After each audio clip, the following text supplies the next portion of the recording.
Hello everyone, my name is Edvard Oliveira and I'm going to present to you my paper named A Distributed Environment Decision Maker based on machine learning techniques. I'm from University of São Paulo in Brazil, and the other authors of this paper are Júlio, Cézar, Estrella, also from USP, and Stephan Reiff-Marganiec from University of Leicester in UK. Here we have a summary of this presentation. I will present the context, talk about the research, present the evaluations, and finally the conclusions.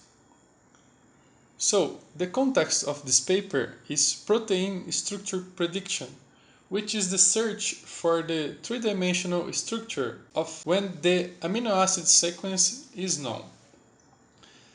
The PSP attempts to determine the native structure of a protein which is energetically stable. The prediction of protein structure is one of the most important objectives of bioinformatics and theoretical chemistry. It has been a major problem for a number of years.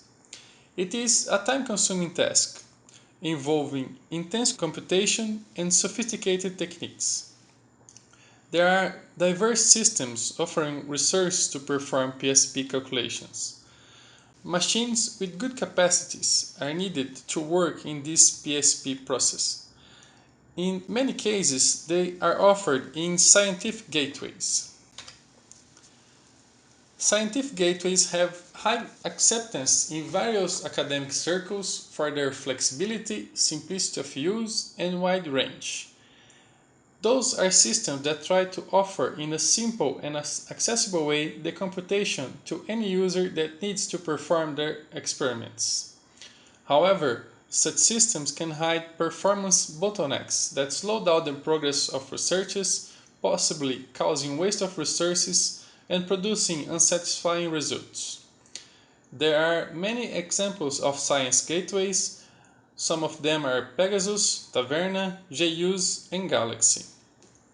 The last one was chosen to be the object of this research, to understand its process, evaluate, and help improving the PSP processing.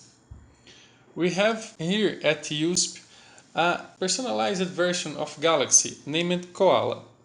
It has some predictors developed at our institute. It has been used here with good results and many publications in its field. We have investigated, along with Galaxy, some of the scientific gateways, and we could define that they have a common structure. Basically, the user will have an interface where it's provided access, authentication, and interaction with the system. Next, there is a system of workflow management that allows to import or export the experiment's phases. A gateway server offers, amongst other things, schedulers, load balancer, and system monitors. Finally, there are execution models, the ones responsible for providing the resources and dividing the many forms of computation that can be offered, like SaaS, PaaS, IaaS, and so on. Also, databases, storages, and the processing machines. We could identify that there is a gap in this structure that is a model we call decision maker. It works based on historical runs to try to understand the relation between the input data and the system behavior. So, having historical runs, we start to perform some studies on this data using, in this case, machine learning to try to predict the processing time, the data sizes, and the load the system will have to address. Also, we will offer a cost model so the user can have an idea of the prices involved if we are using pay-as-you-go models. The decision maker is a web service model that is currently under development to guide the process to define where to run a set of experiments. We understand that most of the scientific gateways work exclusively on cloud computing, and we propose to differentiate that working on local hosts like a desktop computer, working on clusters that are usually available on universities and research centers, and also considering cloud environments. So we want this decision maker to be able to decide where is better to run an experiment and when is best to separate data and the processing in each of these environments. The goal is to define if data and processing should be in the same or separate locations. Define trade-off when to download data or to have the processing machines in the same places, for example, on the cloud. Also, predict the workload based on the user inputs. This will help the user choose the best deal for its experiments. The user will have a general idea of how costly will be an experiment.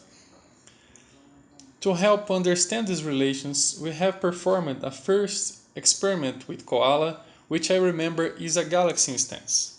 Here we have the machine capacities of the host where the Galaxy server is installed. You can have a look at the table. Next, we have the general parameters of this first experiment. We consider 3 different proteins. Here, the number of the residues are the number of amino acids present in the protein chain. As we are running a genetic algorithm, we have to consider the size of the population and the number of generations as well. In this case, we are running a predictor that is multi-objective, so we decide to variate with 2 or 4 objectives for the prediction. The protein information was downloaded from the protein databank.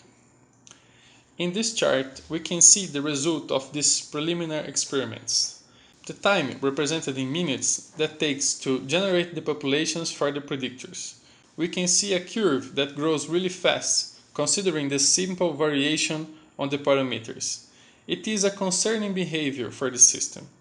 The same behavior is observed from the PSP processing. The prediction time behavior can scale from half an hour to 15 hours in the variations we proposed. With those experiments, we could detect some of the problems and faults the Galaxy currently have, not only in Koala, but other versions of Galaxy as well. We have identified that a variation on the infrastructure offered by the Science Gateway would be valuable. With the expertise from the literature and the previous experiments performed, we were able to explain a little further the system and start projecting the models. The approach for the decision maker model is based on extracting information for historic data of previous executions.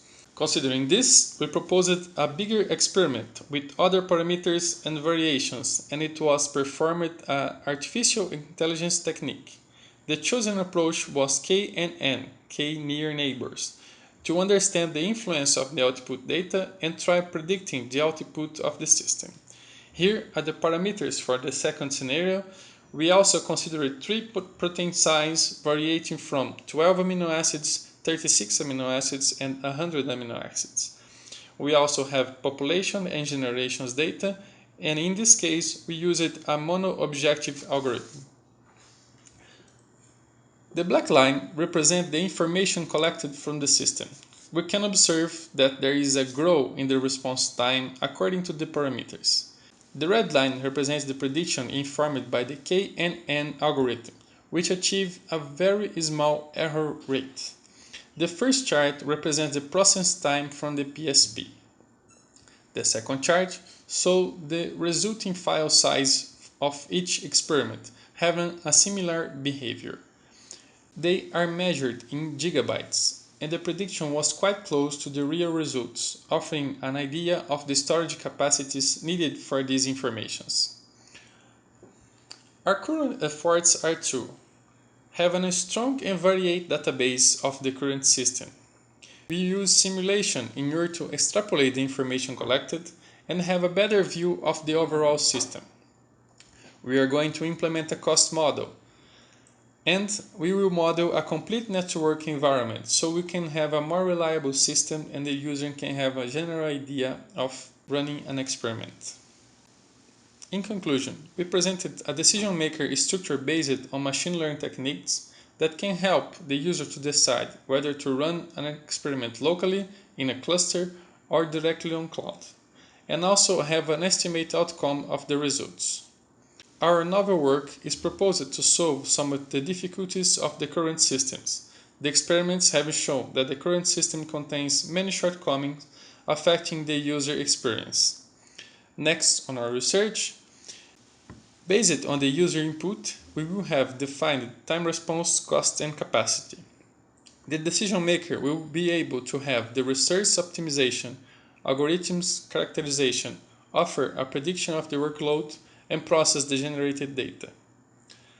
Any questions, you can email us. Thank you very much.